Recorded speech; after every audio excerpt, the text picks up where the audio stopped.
नमस्कार। सतमोला कवियों की चौपाल में आप सभी दर्शकों का हार्दिक अभिनंदन है, स्वागत है। आज हमारा ये टीवी शो 22 वर्ष कंप्लीट करने जा रहा है और आज हमारे बीच में उपस्थित हैं देश के सुप्रसिद्ध राजनेता, विद्वान और आतंकवाद के खिलाफ जिन्होंने बहुत लंबी लड़ाई लड़ी है, जिन्होंने, उनका नाम होता है सरदार मनिंदर सिंह जीत बिट्टा। हमारे बीच में उपस्थित है देश के सुप्रसिद्ध विद्वान और दिल्ली पुलिस में असिस्टेंट पुलिस कमिश्नर श्री आदेश त्यागी जी। हमारे बीच में उपस्थित हैं देश की ही नहीं विश्व विख्यात ओज कवि पंडित विनय विनम्र जी। जोरदार ताली के साथ हम उनका स्वागत करें।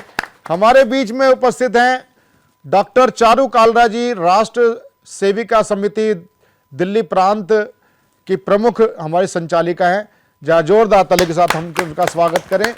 हमारे बीच में उपस्थित हैं देश के अनेक विद्वान और कवि, नवांकुर कवि।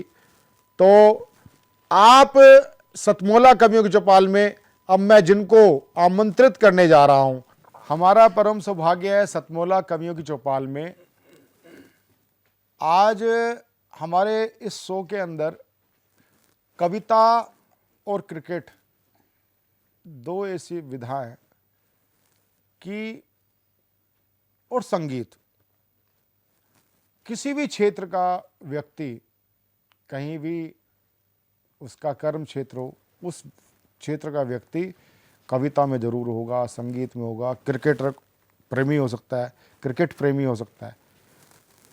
और जब कविता और पुलिस प्रशासन की बात आती है तो पुलिस प्रशासन की छवि बदलने में, अगर कि दिल्ली पुलिस को दिल की दिल्ली बनाने के लिए अगर मैं कहूं, आदेश त्यागी जी जैसे वरिष्ठ पुलिस अधिकारियों का योगदान है। जहाँ जोरदार ताली के साथ उनका स्वागत करें। हमारे बीच में उपस्थित हैं आदेश त्यागी जी। आप असिस्टेंट पुलिस कमिश्नर हैं दिल्ली पुलिस में और आप उस्ताद शायर भी होते हैं, लेकिन आज मैंने आपको उस रूप में नहीं बुलाया। मैंने विशेष आग्रह किया था क्योंकि आपका विषय एक रामायण पर आपने बहुत काम किया है साहित्यिक दृष्टि से। तो मैं आमंत्रित करता हूं हमारे असिस्टेंट पुलिस कमिश्नर आदेश त्यागी जी। आम कथावाचक के रूप में भी अगर मैं देखता हूं तो कोई बड़ी अतिशयोक्ति नहीं। जा जोरदार ताली के साथ उनका स्वागत करें। प्रवीण जी धन्यवाद। एक तो सबसे पहले बधाई आप लोगों को, सभी को, चैनल को भी और सतमोला कवियों की चौपाल को 22 वर्ष पूर्ण करके 23वें वर्ष में पदार्पण कर रहे हैं आज। तो बहुत बहुत बधाई। बहुत देर से आपके प्रोग्राम को देख रहा, समझ रहा था। बहुत अच्छे अच्छे वक्ता और कवि अपनी अपनी बातें कहकर गए और जो आग्रह आज या जो आदेश आपने मुझे किया उसका अनुमोदन ये है कि कथावाचन तो बहुत लोग कर रहे हैं। कथावाचकों की अब कमी नहीं है, पहले से ही कमी नहीं थी हमारे यहाँ पर, लेकिन धीरे धीरे करके कुछ कथाओं में क्षेपक जुड़ते चले गए हैं। अगर आप अनुमति दें तो उन पर विचार करेंगे। बिल्कुल बिल्कुल बिल्कुल बिल्कुल। धन्यवाद। कि त्याग बिन राम श्री राम होते नहीं, हर तरफ राम ही राम होते नहीं, और बेर शबरी के झूठे न खाते अगर, सच कहूं राम भी राम होते नहीं। ये पंक्तियां तब कही थी जब कविता के शुरुआती दौर में थे। बचपन से ही शास्त्रों को पढ़ने का सिलसिला था रामायण तो हर हिंदू के घर में पढ़ी सुनी जाती है जी। हमारे यहाँ तो परंपरा थी कि हमारे घर के बड़े रोज़ शाम को सोने से पहले रामायण का एक वाचन, एक किस्से का, एक प्रसंग का वाचन करके बच्चों को सुनाते थे। तो बेर शबरी के झूठे न खाते अगर, देखिए क्या है कि कुछ चीज़ें हैं, रामायण बहुत प्रकार की हैं। कहते हैं कि जितने माएँ उतने राम।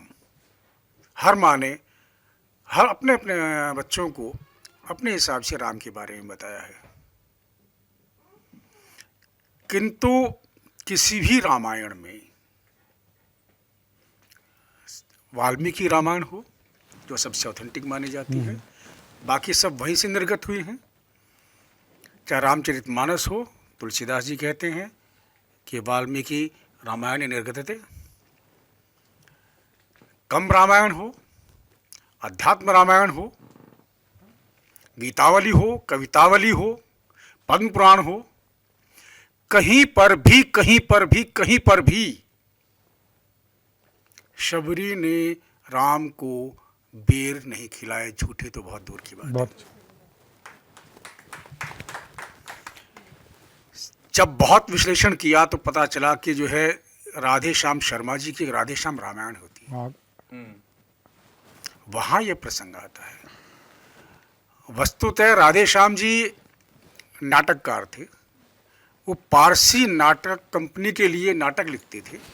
तो राम की कथा का जब नाटक उन्होंने किया तब वहाँ उन्होंने लिखा। उसके बाद उन्होंने ब्रैकेट में लिखा, नीचे लिखा कि क्षमा चाहते हुए कि यह मैंने नहीं कहा, मैंने ये सूर सागर से लिया है। वास्तव में जब आप देखते हैं कि जब आते हैं मोहन आओ भोग लगाओ मेरे मोहन वगैरह, उसमें आता है कि दुर्योधन के मेवा त्यागे, तो उसी में आता है कि जो है उसमें आता है कि जो है वो विदुर के घर साग खाया और जो है इसमें करा और वहाँ पे जो है शबरी के झूठे बेर खाए। वहाँ से कोई भी कुछ भी कह सकता है, लेकिन ऑथेंटिसिटी कहाँ पर है? वाल्मीकि रामायण में। और किसी भी रामायण में कहीं कोई जिक्र नहीं है बेर के, राम शबरी के झूठे बेर खाने का। ये कौरवी शैली में लिखी गई जो ये राधे श्याम रामायण, उन्हीं की बात कर रहे हैं। ये तो बहुत बाद में लिखी है, बहुत बाद में। ये तो जब ये पारसी नाटकों का जमाना था तब की बात है। देखिए कहते हैं कि जिसने सब्र किया वो शबरी हो गई, और जिसने सब्र किया वो शबरी हो गई। जो शबरी है उसे राम को खोजने नहीं जाना पड़ता, राम उसे खोजते हुए स्वयं उसके द्वार आते हैं। तो सब्र बहुत बड़ी चीज़ है, धैर्य बहुत बड़ी चीज़ है। मुझे याद आ रहा है आपने कहा था बिट्टा जी का इंटरव्यू लेते हुए कि धैर्य की बात की थी कि शबरी जैसा धैर्य नहीं था। आपको मालूम है शबरी ने कितना धैर्य किया था? उससे पहले एक बात कहता हूँ, लोग अपने अपने राम कथाएं सुनाते हैं कि हमारे राम, अपने राम, इनके राम, उनके राम। तो जो अपने राम की कथा सुनाते हैं, गलती से मैंने भी पहुंच गया वहां सुनने, और उस राम कथा में क्या कहा जा रहा था कि एक जगह पर शबरी का सर है, दूसरी पर सीता का सर है श्री राम के। मन सुनते ही ग्लानि से भर गया। मन में आया कि जो कथावाचक है यह भी पापी है और जो हम जैसे श्रोता हैं वो ही पापी हैं, क्योंकि जब शबरी थी तब सीता नहीं थी, जब सीता थी तब शबरी नहीं थी। बिल्कुल अरण्य कांड बहुत शानदार, बहुत शानदार। ये वाल्मीकि रामायण के अरण्य कांड में सीता के अपहरण के पश्चात, कबंध राक्षस का वध करने के पश्चात शबरी से मिलन होता है। उससे पहले तो कहीं शबरी का ना जिक्र है, ना वर्णन है, ना कहीं कोई किसी प्रकार का नाम है। अब शबरी है कौन? अगर आप अलग अलग रामायणों में देखें तो कहीं ये श्रमणी है, कहीं श्रमणा है, कहीं शबरी है। राधे श्याम भिलनी कहा है। वास्तव में इसके नाम का नहीं पता, क्योंकि शबर जाति की थी, भील जाति की, शबर जाति की थी इसलिए शबरी हो गई, क्योंकि साध्वी थी इसलिए श्रमणा हो गई या श्रमणी हो गई। छोटी सी बच्ची, विवाह की तारीख आ जाती है,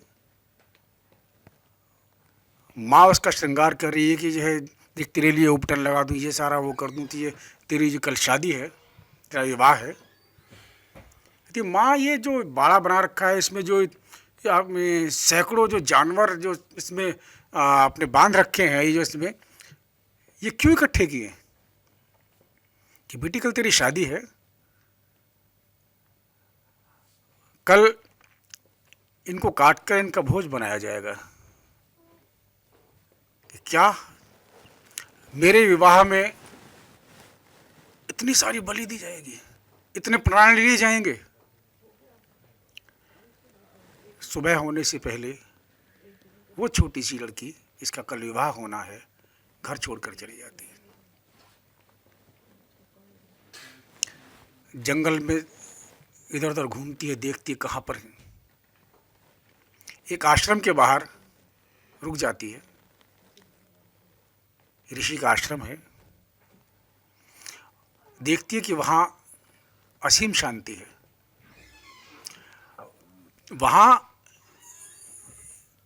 हिंसक जानवर भी शांति से बैठे हैं और वो किसी प्रकार की हिंसा नहीं कर रहे, और वो अपने से कम बल वाले जानवरों पर हमला नहीं कर रहे, आक्रमण नहीं कर रहे, उन्हें खाने के लिए उनके उद्यत नहीं हो रहे।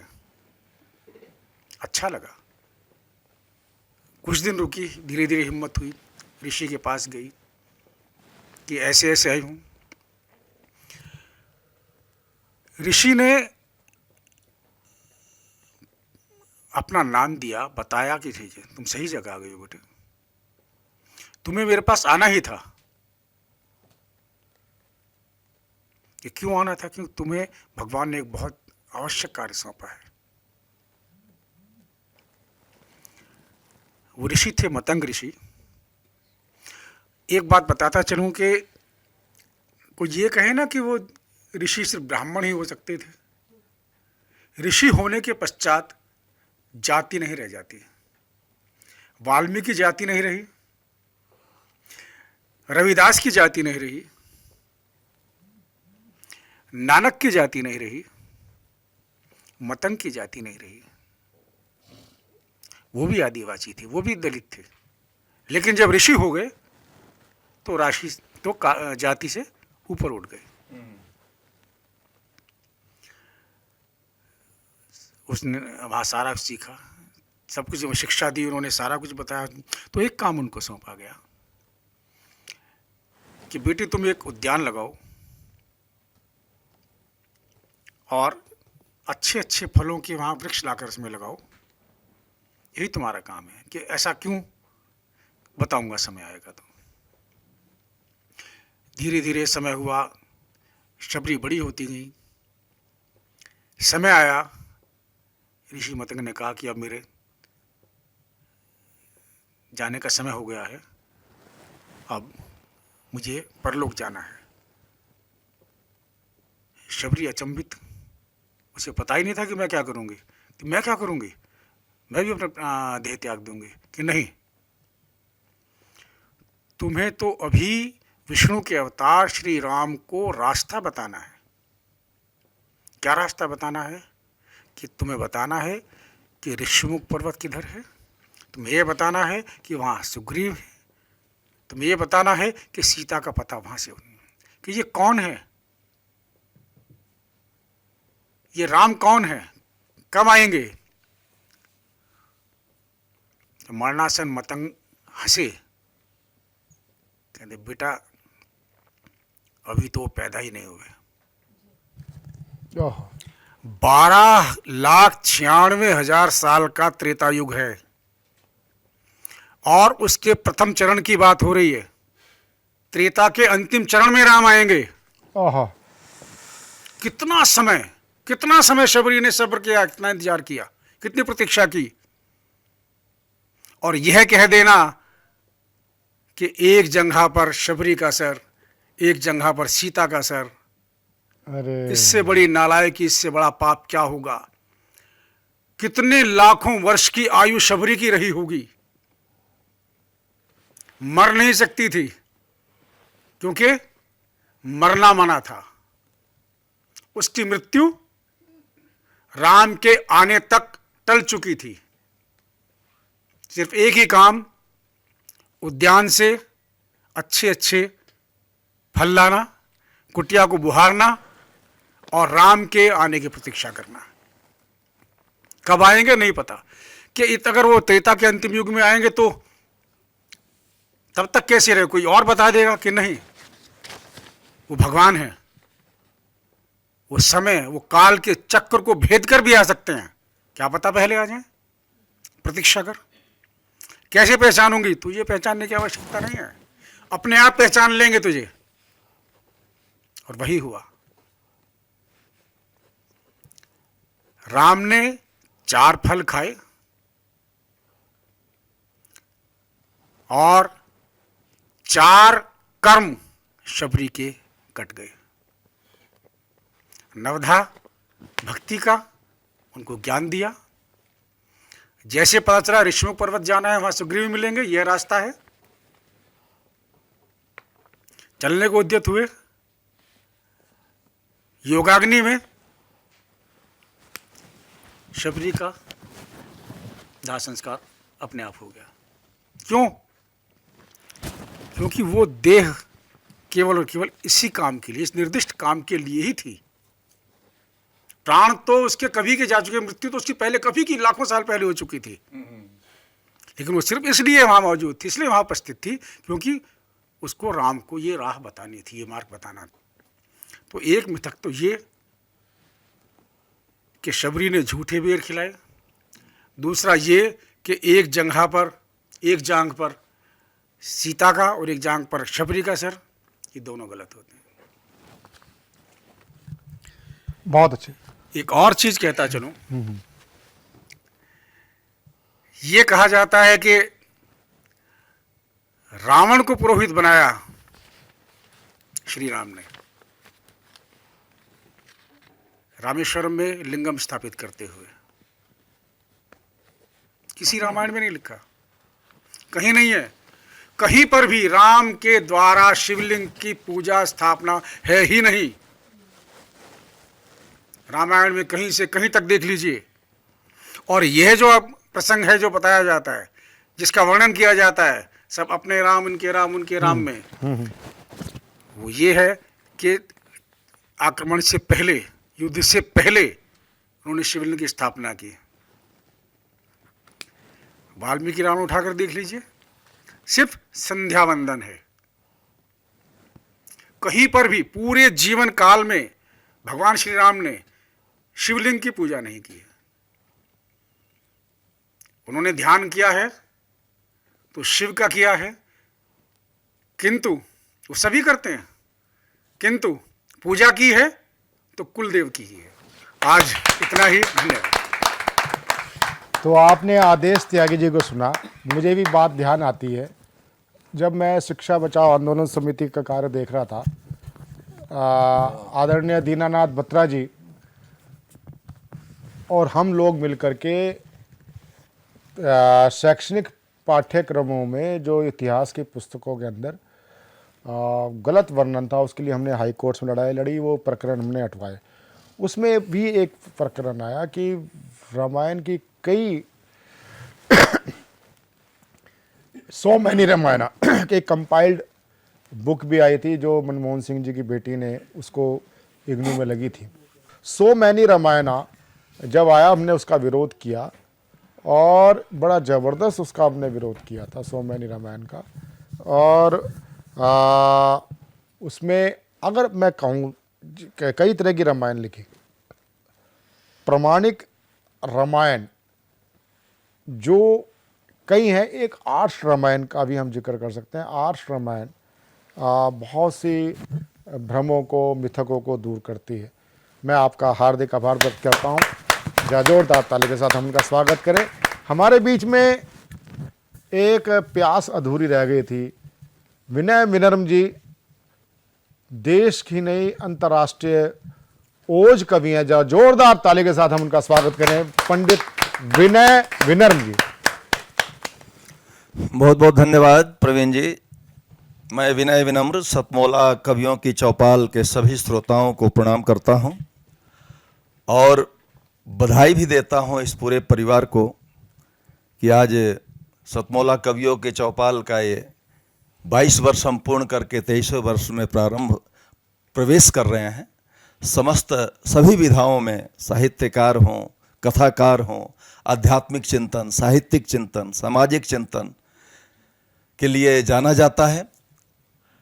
मैं आपके बीच हूं, कुछ पंक्तियां मैं भी निवेदन करना चाहता हूं और मैं चाहता क्या हूं, जब हमारे बगल में एक वर्दीधारी विराजमान हैं जो एको हम बहुश्यामी की भूमिका निभाते हैं, तो बात वहीं से प्रारंभ करता हूं कि वतन पे जो हुए कुर्बान उनको है नमन मेरा, वतन पे जो हुए कुर्बान उनको है नमन मेरा, मिटा सर्वस्व है अनजान उनको है नमन मेरा, उठा शमशीर बन रणवीर माँ की पीर हर ली है, उठा शमशीर बन रणवीर माँ की पीर हर ली है, बढ़ाई राष्ट्र ध्वज की शान उनको है नमन मेरा, बढ़ाई राष्ट्र। और इस समय पूरा भारतवर्ष एक सूत्र में पिरोया हुआ राष्ट्रीयता की पहचान पूरे विश्व को दिखा रहा है। अभी आपने समस्त चर्चाएं भी सुनी होंगी, ऑपरेशन सिंदूर भी चल रहा है और एक सैनिक के संरक्षण में हम यहां बैठे हैं। ये कैसे होते हैं, क्या होते हैं, 4 पंक्तियों में पढ़ना चाहता हूं कि सदा मां भारती की शान में आगे ही बढ़ते हैं, सदा मां भारती की शान में आगे ही बढ़ते हैं, तोड़ कर वक्ष चट्टानों का अपना मार्ग गढ़ते हैं, समय अनुकूल या प्रतिकूल हो चिंता नहीं इनको, बोल जय हिंद शत्रु दुर्ग पे निर्भीक चढ़ते हैं, बोल जय हिंद। और हम कितना याद करते हैं तीनों सेनाओं का, इस समय जय जयकार हो रहा है। हमारे प्रधानमंत्री भी उनके हौसले बुलंद किए हैं, रक्षा मंत्री, गृह मंत्री। हमारा भी क्या दायित्व बनता है, हम उन्हें कितना याद करते हैं, लेकिन वो हमें क्या संदेश देते हैं कि बन के याचक भटकने से कहां अधिकार मिलता है, बन के याचक भटकने से कहां अधिकार मिलता है, चले जो सत्य के पथ पर तो दुख 100 बार मिलता है, हवन में कर जला कर मुस्कुरा कर गीत नित गाए, बहुत कम लोग ऐसे हैं जिन्हें बहुत अच्छे, बहुत अच्छे, बहुत कम लोग ऐसे हैं। और हम 1/140 करोड़ सैनिक हम भी हैं, हमारा भी ये दायित्व बनता है। ये अपना दायित्व निभा रहे हैं, हमें क्या करना है कि चले जब राष्ट्र रक्षा में तो साहस कम नहीं करना, बहुत बढ़िया, चले जब राष्ट्र रक्षा में तो साहस कम नहीं करना, तोड़ कर वक्ष यरियों का है वीरों गम नहीं करना, आँच आए न ध्वज को ले शपथ पथ पर खड़े होकर, आँच आए न ध्वज को ले शपथ पथ पर खड़े होकर, किसी भी हाल में यशकों से आंखें नम नहीं करना, किसी भी हाल में। तब एक चिट्ठी पढ़ना चाहता हूं केवल 2-3 मिनट में। वो चिट्ठी उन क्रांतिकारियों की है, उन चिट्ठी वो जवानों की है, वो चिट्ठी वो पहलगांव में मरे हुए निर्दोष वीर गति को प्राप्त हमारे निर्दोष आत्माओं की है, पुलवामा की है, उरी की है। रोज जो वर्दियां तिरंगे में लपेट करके जब आती हैं, शहादत सैनिकों की जब खबरपन घर पे आती है, अश्रु ढारे हिमालय और झेलम थर थराती है, सिंधु धरती गगन को नित नमन करते जो देखा तो मेरी वाणी कहानी वीर बलिदानी सुनाती। बहुत अच्छे, बहुत अच्छे, बहुत अच्छे। तब मैं बताना चाहता हूं कि वो चाहते क्या है। अक्सर हम उनके नाम पे 2 मिनट का मौन रख लेते हैं, आंखों में आंसू भर लेते हैं, कदाचित उन्हें प्रसन्नता नहीं होती। जिन्होंने हंसते हंसते फांसी के फंदे को चुमा और ये स्वर्ग जैसा हमें भारत राष्ट्र प्रदान किया, वो कभी नहीं चाहेंगे कि हमारे वंशज रोएं। वो तो केवल इतना ही चाहते हैं क्या कि हम सौंप कर तुमको धरोहर जा रहे, खोना नहीं। आहा, हम सौंप कर तुमको धरोहर जा रहे, खोना नहीं। हम देश पर मर कर अमरता पा रहे, रोना आहा, बहुत अच्छे, बहुत सौंप कर तुमको धरोहर। वह बीज जो विष वृक्ष बनकर इस धरा पर छा गया, वह बीज जो विष वृक्ष बनकर इस धरा पर छा गया, जो मातृभूमि पर गुलामी वाला दाग लगा गया, जो मातृभूमि पर गुलामी वाला दाग लगा गया, तो फिर से कभी जयचंद बनकर तुम उसे बोना नहीं। वाह, फिर से कभी जयचंद बनकर तुम उसे बोना नहीं। हम देश पर मर कर अमरता पा रहे, रोना बहुत अच्छे, बहुत अच्छे, बहुत नहीं। अच्छे, हम सौंप कर तुमको धरोहर। और हम ढूंढते हैं कहाँ गए नेताजी सुभाष चंद्र बोस, राजगुरु बिस्मिल सुखदेव चंद्रशेखर आजाद। वो बताते हैं कि बिस्मिल सुभाष भगत यहीं सुखदेव और आजाद हैं। बिस्मिल सुभाष भगत यहीं सुखदेव और आजाद हैं। बलिदान की इस भूमि पर हर वीर जिंदाबाद है, हर वीर जिंदाबाद है, हर वीर जिंदाबाद है। तो मजबूर या लाचार अब, मजबूर या लाचार अब तुमको कभी होना नहीं। हम देश पर मर कर अमरता पा रहे, रोना नहीं। हम सौंप कर तुमको धरोहर। उनकी आत्मा चीखती है, चिल्लाती है तब जब राष्ट्रभक्ति की जगह पर राजनीति होती है, जब ऐसे मुद्दों पर राजनीति होती है जो नहीं होनी चाहिए। तब कहते हैं कि जब स्वार्थ की जागीर पे सारा जहां कंगाल हो, जब राष्ट्रनीति के बिना राजनीति हो तब, कि जब स्वार्थ की जागीर पे सारा जहां कंगाल हो, गम के अंधेरों में डूबा हर आदमी बदहाल हो, हर आदमी बदहाल हो।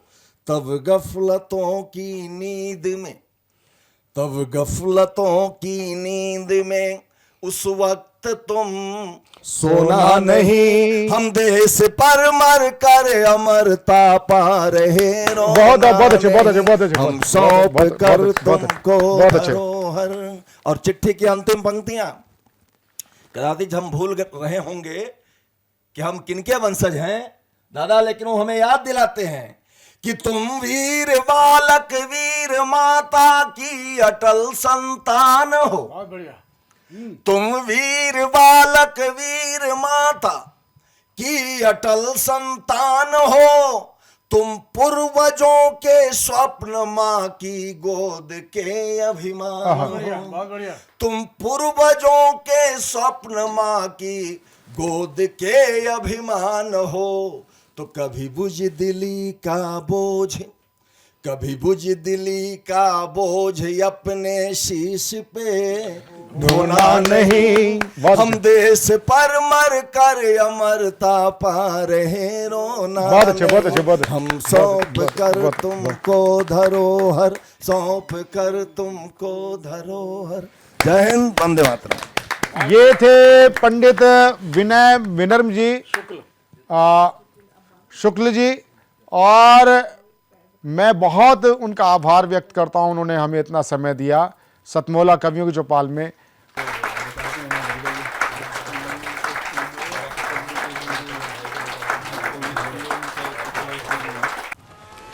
शिट। रोहन, अभी तक पढ़ाई शुरू नहीं की ना तुमने? बालकनी का ग्लास भी तुमने ही तोड़ा था ना? तुम्हारे पापा को बताऊंगी। मम्मा, मैंने ग्लास के साथ एक फ्लावर पॉट भी तोड़ा था। हाँ? सतमोला खाओ, कुछ भी पचा।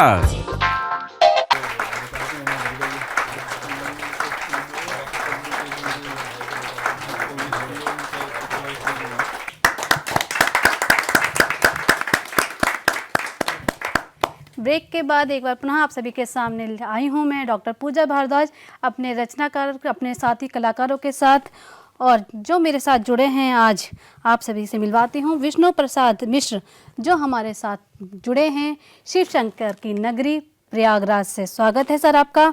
जुड़े हैं हमारे साथ संतोष सिंह राजपूत जी महाराज से, सर आपका स्वागत करती हूँ मैं।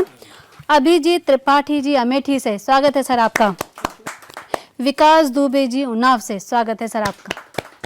अपने सभी रचनाकारों का मैं स्वागत करती हूँ, वंदन करती हूँ, अभिनंदन करती हूँ, क्योंकि ये काव्य धारा एक प्रेम की धारा है और अपनी 4 पंक्तियों से आगे शुरुआत करते हैं। प्रेम के भावों को प्रेम के भावों से प्रेम से लिखती हूँ, जब लिखूँ प्रेम तो राधे श्याम लिखती हूँ, राधे श्याम का प्रेम परिभाषित नहीं, प्रेम के भावों को 8 याम लिखती हूँ, प्रेम के भावों को 8 याम लिखती हूँ।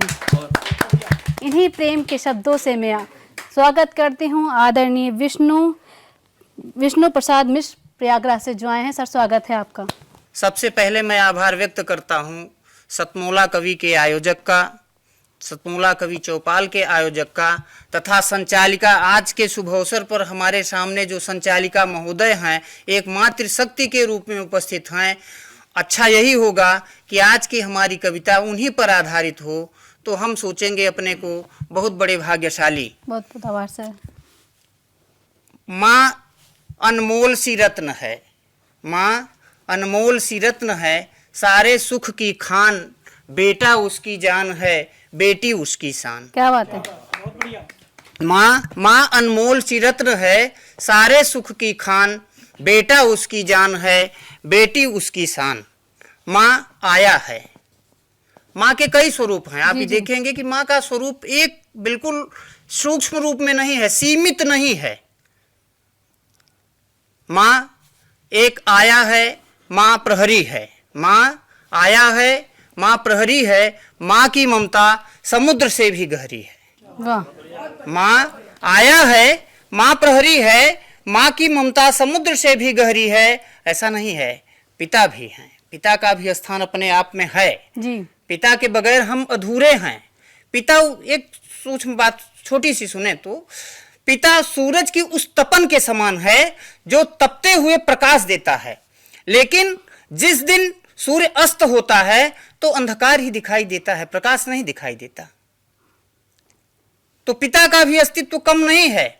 माँ कप है, प्याली है। माँ बेटे के लिए कप है, प्याली है, तो पिता उस बेटे के लिए संपूर्ण थाली है। क्या बात है, बहुत सुंदर, बहुत सुंदर, बहुत सुंदर। माँ आया है, प्रहरी है, माँ की ममता समुद्र से भी गहरी है। माँ के अपने कोई दुख नहीं होते, माँ के अपने कोई दुख नहीं होते। वह आपके दुख को देखते ही अपने सारे दुखों को समेट लेती है और अपने आप में आपके सारे दुखों को सह लेती है। क्या बात है। माँ के अपने कोई दुख नहीं होते। माँ आपके दुखों को देख करके अपने दुख समेट लेती है, आपके सारे सुखों को अपने आप में ले लेती है। माँ ही एक ऐसी है जो आपको 9 महीने की उम्र ज्यादा देती है। क्या बात है, बहुत सुंदर, बहुत सही बात आपने कही। माँ भगवान जितनी उम्र देता है, भगवान एक निश्चित उम्र देता है आपको, लेकिन माँ ही एक ऐसी है जो भगवान से भी बढ़ करके 9 महीने की उम्र ज्यादा देती है। माँ सब कुछ सह लेती है, आपके लिए वो भगवान से भी लड़ लेती है। क्या बात है, बहुत सुंदर, बहुत सही बात। माँ सब कुछ सह लेती है, आपके लिए भगवान से भी लड़ लेती है।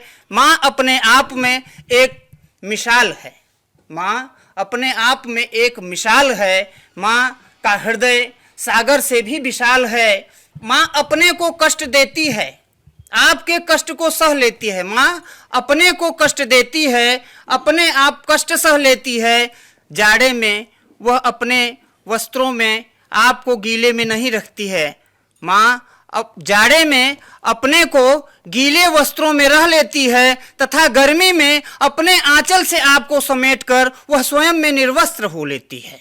वाह, बहुत सुंदर। माँ जाड़े में आपको अपने वस्त्रों से गीले नहीं रहने देती है और गर्मी में आपको आंचल में समेटकर अपने को निर्वस्त्र कर लेती है। लेकिन हमारा आपका क्या कर्तव्य होता है?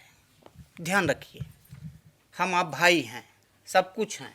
भाई भाई का आज बड़ा समाज में विघटन चल रहा है, लेकिन मैं तो इस बात का समर्थक हूं कि आज भी भाई भाई का बंटवारा होना सुनिश्चित इसलिए नहीं है कि हे लक्ष्मण तुम आह्वान करो, राम आज भी आएगा। क्या बात। राम की कमी नहीं है। अब चाहे आप ये मान लीजिए कि मैं छोटा भाई हूं, अपने परिवार का छोटा भाई हूं, हमसे सभी बड़े भाई हैं, तो मैं अपनी ही कमी देखता हूं। इसलिए परिवार जब चलाना है तो सबको कमी अपनी देखनी होगी। हे लक्ष्मण तुम आह्वान करो, राम आज भी आएगा। राम तो तैयार रहता है, लेकिन इन्हीं माँ की सेवा करने में हम आप हिचकिचा जाते हैं। समय तब करवट लेता है, समय तब करवट लेता है जब बेटा माँ बाप को वृद्धाश्रम छोड़ देता है। समय तब करवट लेता है जब बेटा माँ बाप को वृद्धाश्रम छोड़ देता है। इसलिए बहुत छोटी सी कविता थी, इसलिए हमने सुनाना चाहा, क्योंकि संचालिका महोदय उस शक्ति के रूप में बैठी थी, इसलिए हमने सोचा वही कविता उड़ेल देता हूँ। क्या बात। ऐसा भी हाँ? बहुत उम्दा आपकी समय रचना करवट लेता है, समय अनायास करवट लेता है जब बूढ़े माँ बाप को बेटा वृद्धाश्रम छोड़ देता है। हाथ जोड़ता हूँ, हाथ जोड़ता हूँ, मिन्नतें करता हूँ, हाथ जोड़ता हूँ, मिन्नतें करता हूँ, मेरी बात को आप सब अपने हृदय से लेना। हाथ जोड़ता हूँ, मिन्नतें करता हूँ, मेरी बात को आज की युवा पीढ़ी के लिए है भैया, आज की युवा पीढ़ी इस पर विचार करे। हाथ जोड़ता हूँ, मिन्नतें करता हूँ, अब मेरी बात को अपने हृदय से लेना। एक बात को ध्यान रखना, माँ बाप को कभी वृद्धाश्रम मत छोड़ना। क्या बात है। माँ बाप को कभी वृद्धाश्रम मत छोड़ना, माँ बाप को कभी वृद्धाश्रम मत छोड़ना। बहुत सुंदर, बहुत सुंदर आपकी माँ की रचना थी। और वाकई में माँ माँ होती है, माँ पूर्ण होती है, चाहे उनके दो शब्द में होता है माँ, मगर वो पूरा ब्रह्मांड अपने अंदर समाये रहती है, क्योंकि वो माँ होती है और पिता गगन होते हैं। दोनों को अधूरा, दोनों ही अधूरे एक दूसरे के बिना, और हमारा परिवार भी उनके दोनों के बिना अधूरा है। एक से आपने जो शिक्षा दी कि उनको वृद्धाश्रम यदि छोड़ दोगे तो आप अपने मंदिर के जो भगवान हैं उन्हें आप बाहर रखे आओगे। यदि आपको अपना घर मंदिर बनाना है तो अपने माँ बाप को अपने घर में रखें, पूजा करें, क्योंकि वही आपको इस लायक बनाते हैं कि कौन इंसान है कौन जानवर, उसकी शिक्षा माँ बाप देते हैं। तो इन्हीं के साथ मैं चलती हूँ और आपको सर बहुत बहुत स्वागत कर आभार करती हूँ कि आपने इतनी अच्छी रचना से पटल को सजाया। और चलते हैं अब आदरणीय संतोष सिंह राजपूत जी हैं जो हमारे साथ महाराज से पधारे हैं, उनका स्वागत करते हैं, वंदन करते हैं। धन्यवाद पूजा जी। मैं चंद मुक्तकों से शुरुआत करना जी, जी। चाहूँगा। बिछाते लोग आंगन में जहाँ सद्भाव की मिट्टी। क्या बातें हैं। क्योंकि मैं गांव से आता हूँ, फिलहाल शहर में रहता हूँ, तो हर किसी को अपने गांव की याद आती है। जी जी। और जब गांव की याद आती है तो वो क्या महसूस करता है। बिछाते लोग आंगन में जहाँ सद्भाव की मिट्टी, सदाए भेजती मुझको वो मेरे गाँव की मिट्टी। कोई जब गाँव का व्यक्ति अचानक ही दिखाई दे, कोई जब गाँव का व्यक्ति अचानक ही दिखाई दे, तो झुककर चूम लेता हूँ मैं उसके पाँव की मिट्टी। क्या बात है, बहुत तो झुककर चूम लेता हूँ मैं उसके पाँव की मिट्टी। आदरणीय पूजा जी ने प्रेम से शुरुआत की थी, प्रेम पर एक मुक्तक हो जाए।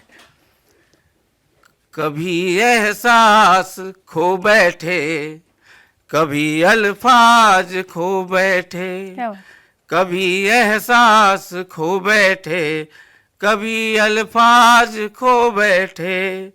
तुम्हारी याद के चलते हम अपना आज खो बैठे, तुम्हारी याद के चलते हम अपना आज खो बैठे। तुम आए और अचानक ही हमारे पास बैठे तो, तुम आए और अचानक ही हमारे पास बैठे तो, न जाने क्या हुआ हमको कि हम आवाज खो बैठे, क्या बात है, न बहुत जाने सुंदर। क्या हुआ हमको कि हम आवाज खो बैठे। मैं ज़्यादा समय न लेते हुए महोदय जी ने मातृशक्ति को गुनगुनाया, मैं बेटी पर गुनगुनाना चाहता हूँ। हमने ऑपरेशन सिंदूर देखा जी। जिसे लीड किया विंग कमांडर योमिका सिंह तथा कर्नल सोफिया कुरैशी। जी, तो यह गीत मैं उन्हीं को ही समर्पित करना चाहूँगा। स्वागत है सर। चार दीवारी से जो निकल कर पहुंची चांद के पार, चार दीवारी से जो निकल कर पहुंची चांद के पार, अपने गंतव्यों तक पहुँचे जैसे जल की धार। बहुत सुंदर। ओ भारत की बेटी तुझको वंदन बारंबार, चार दीवारी। वाह, बंद देखे। जी जी, नारी शक्ति का जग को उपहार मिला, पढ़ने लिखने का तुझको अधिकार मिला, हर अवसर हर पथ पर आगे खड़ी है तू, तूने दिखला दिया पुरुष से बड़ी है तू। क्या बात है, वाह। घर हो या व्यापार न भूली तू अपने संस्कार, वाह। घर हो या व्यापार न भूली तू अपने संस्कार। ओ भारत की बेटी तुझको वंदन बारंबार, वाह। चार दीवारी। वाह, बहुत सुंदर। जीवन नैया की तुझसी पतवार कहाँ, तेरे जीवन में आता इतवार कहाँ, घर की चीजों की एक पहरेदार है तू, तू आधार है सबकी तेरा आधार कहाँ, तेरे बिना पुरुषों के सपने हो न सके साकार, तेरे बिना पुरुषों के सपने हो न सके साकार। ओ भारत की बेटी तुझको वंदन बारंबार, चार दीवारी। बेटी क्या क्या हो सकती है?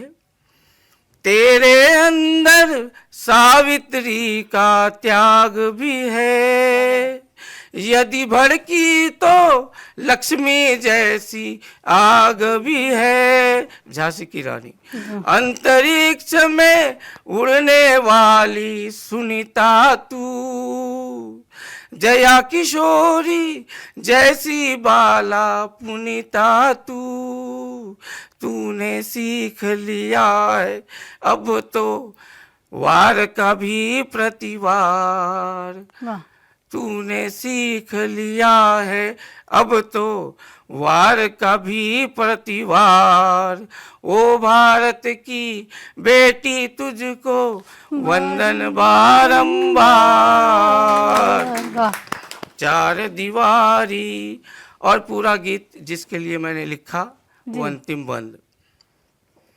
लेकिन तेरी अपनी भी एक सीमा है, एक नहीं दो घर की तू गरिमा है, देख अभी भी बचकर तुझको चलना है, अंधी बनकर आधुनिकता में नहीं ढलना है, तेरे ही तो, क्योंकि तेरे ही तो कंधों पर है नव भारत का बात है, वाह, वाह। भार, बहुत तेरे ही तो कंधों पर है नव भारत का भार।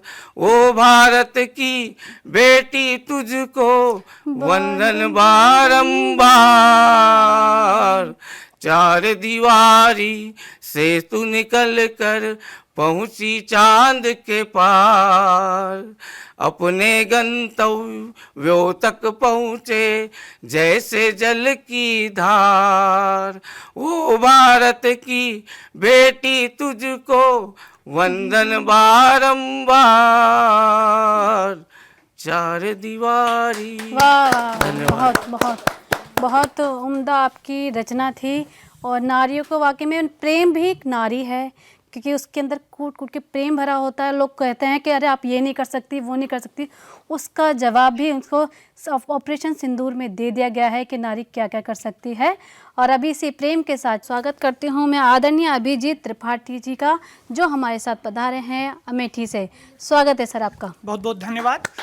प्रभु श्री राम की चरण रज से पवित्र हो चुकी साहित्य एवं राष्ट्रवाद की उन्नायक अमेठी की पावन धरा से मैं अभिजीत त्रिपाठी आप सभी को प्रणाम निवेदित करता हूँ। क्या बात है, क्या बात है, बहुत सुंदर। कुछ एक मुक्तकों से मैं अपना काव्य पाठ प्रारंभ करता हूँ। जी बिल्कुल। कि लेकर के आंख प्यासी, लेकर के आंख प्यासी लोग मुस्कुराते हैं, लेकर के आंख प्यासी लोग मुस्कुराते हैं, मरकर पहुंच जाएं काशी लोग मुस्कुराते हैं, तेरा जिक्र करके देखते हैं मेरा चेहरा, तेरा जिक्र करके देखते हैं मेरा चेहरा, खुशियां या दिखे उदासी लोग मुस्कुराते हैं। क्या बात है, लोग क्या बात मुस्कुराते है, हैं। बहुत सुंदर।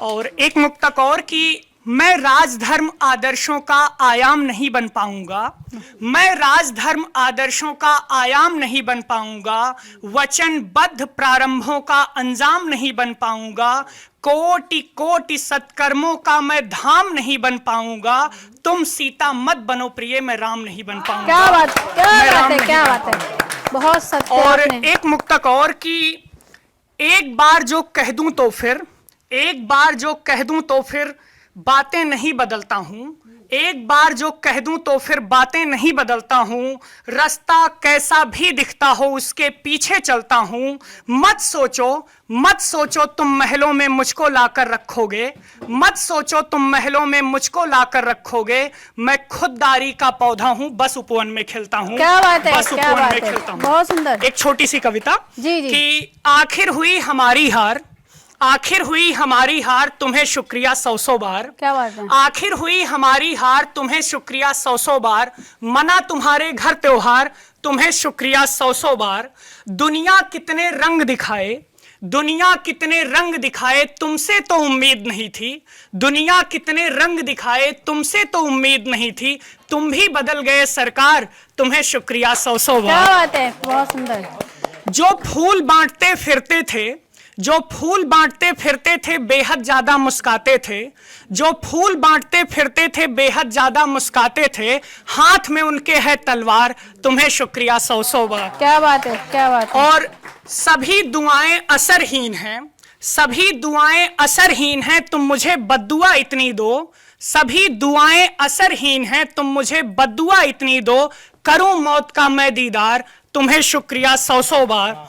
और कहते हरदम साथ रहेंगे, कहते हरदम साथ रहेंगे, हर दर्द बांट कर जाएंगे, मुंह पर किया साफ इनकार तुम्हें शुक्रिया सौ सौ बार। वाह, वाह, बहुत सुंदर। और सब लोग बात कर रहे थे मातृशक्ति की, नारियों की। 1 मिनट की मैं एक कविता लड़कों के लिए सुनाना चाहूंगा। लड़के भी पीड़ा सहते हैं, वेदना की बात करते हैं। बिल्कुल। एक छोटी सी कविता कि वक्त कमाना सिखा न पाए, वक्त कमाना सिखा न पाए, पैसा लाकर दिखा न पाए, खर्च न घर का उठा सकें जो, खर्च न घर का उठा सकें जो, ना ही पूंजी जुटा सकें जो, बोझ वो भारी हो जाते हैं, लड़के खुद में खो जाते हैं। क्या बात है। लड़के खुद में खो जाते हैं। वाह। जब दूर शहर में रहते हैं, जब दूर शहर में रहते हैं तो किससे पीड़ा कहते हैं, कच्चा पक्का खा लेते हैं, गम में भी मुस्का लेते हैं, बिन खाए भी सो जाते हैं, लड़के ऐसे खो जाते हैं। वाह। और बाधाएं सिर पर आती हैं, बाधाएं सिर पर आती हैं, कांटों की सेज बनाती हैं, जीवन से अपने लड़ते हैं, जीवन से अपने लड़ते हैं, वो अंबर तक पर चढ़ते हैं, हर मुश्किल को जो ढो जाते हैं, वरना लड़के खो जाते हैं। आखिरी बंद है कि बचपन में कितने भोले हों, बचपन में कितने भोले हों, माटी से सोना तोले हों, बचपन में कितने भोले हों, माटी से सोना तोले हों, सब समझदार ही बनते हैं, अनजान शहर जब चुनते हैं, यादें दिल में बो जाते हैं, लड़के यूं ही खो जाते हैं, लड़के यूं ही खो जाते हैं। बहुत बहुत धन्यवाद। जय हिंद। बहुत सुंदर आपकी रचना, लड़के यूं ही खो जाते हैं। मगर जब एक माँ उनको कुछ समझाती है, कहती है और उनके सुने, वो बात सुने, तो लड़के मेरे ख्याल से खोएंगे नहीं, वो अपने आप को पा जाएंगे। क्योंकि लड़के जब एक नक्शे कदम पर चलते हैं, क्योंकि वो परछाई होते हैं माँ की, तो वो अपने आप को पा जाते हैं। और वाकई में नारी और पुरुष के बिना धरती नहीं है। बहुत सुंदर आपकी दोनों रचनाएं, बहुत सुंदर आपके मुक्तक। अब हम चलते हैं आदरणीय विकास दुबे जी की तरफ, जो हमारे साथ जुड़े हैं उन्नाव से। स्वागत है सर आपका। बहुत बहुत धन्यवाद मैम। हम सबके हृदय तल में विराजमान माँ सरस्वती के चरणों में सादर नमन प्रणाम करता हूँ। यहाँ उपस्थित सभी आदरणीय कवियों को अपना सादर नमन प्रणाम करता हूँ। एवं सतमोला कवियों की चौपाल के माध्यम से हमें जो ये आयोजन ये मौका दिया गया है, तो उन आयोजनकर्ताओं का भी मैं बहुत सादर नमन प्रणाम करता हूँ।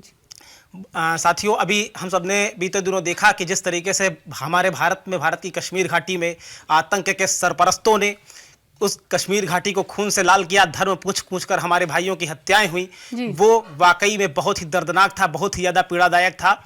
और उससे भी ज़्यादा दुखद बात यह थी कि उसमें हमारे लोग शामिल थे। जब बाद में रिपोर्ट आई तो उसमें यह पता चला कि 15 लोकल के लोग वहाँ पर शामिल थे और वो मदद भी नहीं कर रहे थे, और जो उसमें जिन लोगों ने हमला किया था वह भी लोकल के ही लोग थे। तो मैं उन्हीं के लिए 2 लाइनें पढ़ता हूँ कि यदि आतंकवाद फैलाना ही है तुम्हारी वीरता, यदि आतंकवाद फैलाना ही है तुम्हारी वीरता, तो ये कोई फक्र का काम नहीं है। यदि आतंकवाद फैलाना ही है तुम्हारी वीरता, तो ये कोई फक्र का काम नहीं है। निर्दोष निहत्थों पर हमला करने वाले जालिमों, निर्दोष निहत्थों पर हमला करने वाले जालिमों, भारत छोड़ो, ये तुम्हारे बाप का हिंदुस्तान नहीं है, ये तुम्हारे बाप का हिंदुस्तान नहीं है। साथियों, जिस तरीके से पाकिस्तान के आतंकी जिहादियों ने, वहाँ के आतंकवादियों ने भारत में बार बार भारत की धरती को लहूलुहान किया है। कभी हमारे अक्षरधाम मंदिर पर हमला होता है, कभी कश्मीर में हमला होता है, कभी मुंबई में हमला होता है, और इस तरीके से बार बार ऐसा होता रहता है।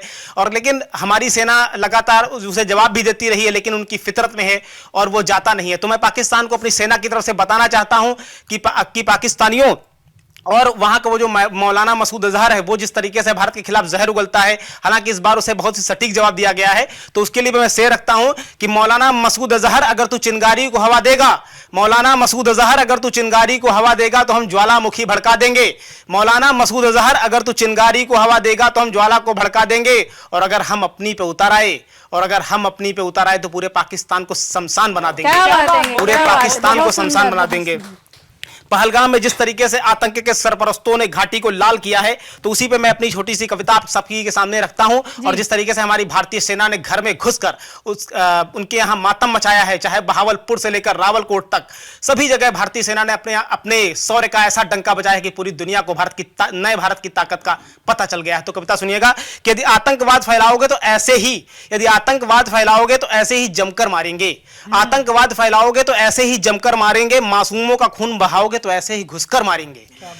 आतंकवाद फैलाओगे तो ऐसे ही जमकर मारेंगे, मासूमों का खून बहाओगे तो ऐसे ही घुसकर मारेंगे। क्यों भाग रहे हो अरे गीदड़ों, क्यों भाग रहे हो अरे गीदड़ों, युद्ध जरा डटकर कर लो। अभी आपने देखा हो दुनिया में जैसे युद्ध छिड़ा और उसके बाद में वहां पर ड्रामा शुरू हो गया कि गलत हो रहा, तो वही लिखा है कि क्यों भाग रहे हो अरे गीदड़ों, अब युद्ध जरा डटकर कर लो। और मर्दों की कुव्वत रखते हो, अरे मर्दों की कुव्वत रखते हो तो सीना खोल के रण कर लो। अरे मुंडों के ढेर लगा देंगे, ऐसा भीषण नर्तन होगा, मुंडों के ढेर लगा देंगे, ऐसा भीषण नर्तन होगा। सिंदूर तो केवल झांकी है, छाती पर से उतांडव होगा। अगली पंक्तियां आपके सामने रखता हूं कि निर्दोषों को मार काट खुद को क्या घाघ समझते हो। अरे निर्दोषों को, अगर मर्दानियत का इतनी ही ज्वाला भड़क रही है, जौहर है, तो सामने फौज से लड़ो तो कुछ पता चले तुम्हें। तो लिखा है कि निर्दोषों को मार काट खुद को क्या घाघ समझते हो? इन्हीं कुकर्मों के कारण आतंकी मुल्क कहते हो। अगर जरा दम रखते हो तो दो दो हाथ को आ जाना। अगर जरा दम रखते हो तो दो दो हाथ को आ जाना। भारत के शेरों के आगे अपना पौरुष दिखला जाना। अरे तब अब्बू तुर्की वाले भी तेरा फुस पटाखा देखेंगे। तेरी लाशों पर रो रोकर भारत का धमाका देखेंगे। क्या बात है? भारत का धमाका देखेंगे। हाँ। अरे राणा की औलाद है हम, चीर फाड़ कर रख देंगे। राणा की औलाद है हम, चीर फाड़ कर रख देंगे। लौह नहीं फौलाद है हम, सिर काट काट कर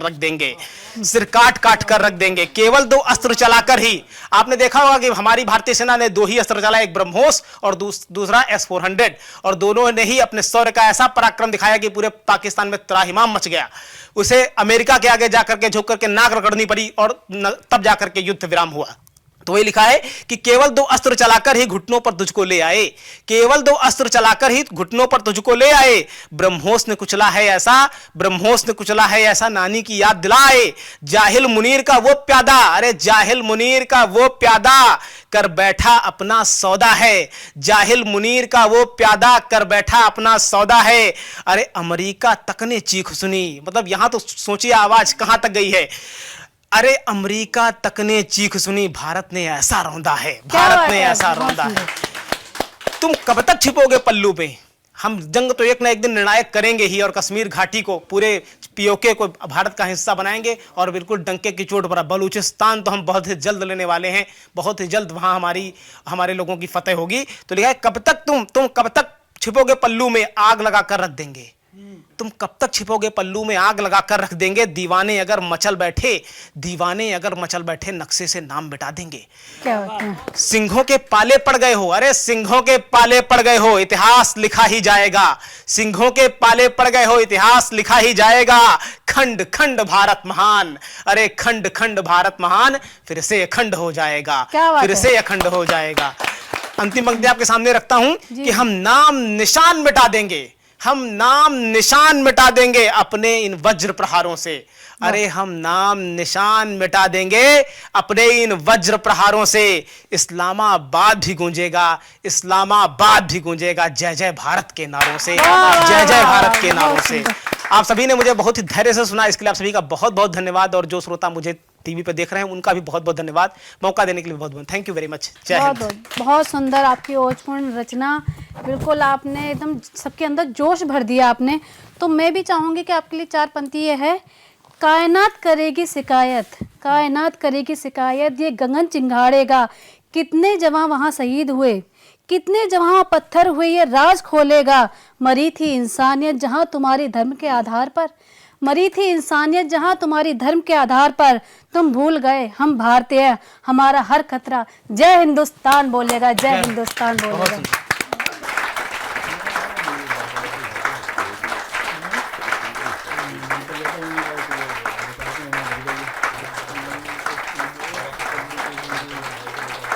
सतमौला कवियों की चौपाल में आपने देश के सुप्रसिद्ध विद्वानों को, कवियों को और गद्यकारों को सुना।